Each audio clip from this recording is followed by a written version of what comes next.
At ako'y yung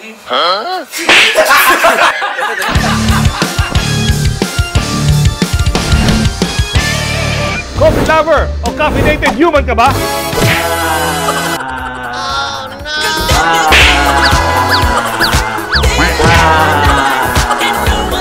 O looking for affordable pero pang SB ang lasa? Kahoy ka ba? Wait a minute! Saan si Bakit? Oh my God! Yakin mo lang dahan-dahan. O baka naman ayaw lumayo, gusto malapit lang. Lumayo ka man sa akin at ako'y iyong limutin. Masakit man sa damdamin, pilit pa rin titiisin.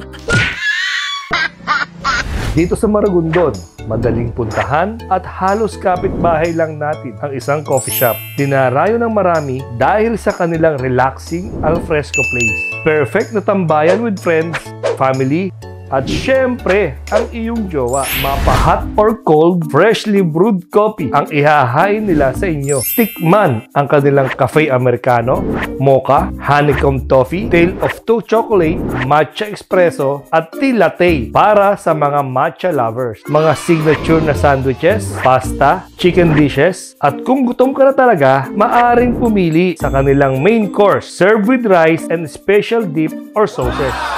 Ready guys? Stop!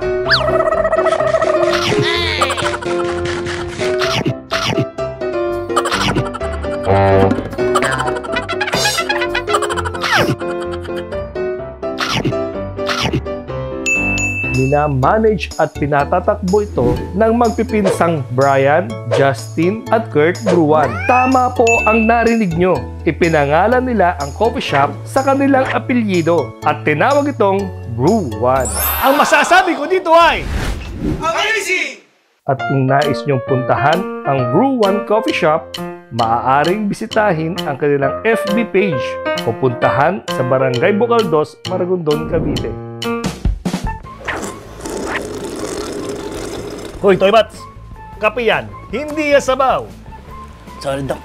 Napasarap eh. Ayos, di ba? Yes, Dok. Ayos po. Kapit-bahay lang natin tong Brew Ones. Kaya nga, Dok eh. Araw-araw na ako magkakape ngayon. Oo, para naman mga talka maminsan-minsan. O paano? That's all for today. Kita-kits tayo sa susunod na episode ng Aldo's Amazing Stories!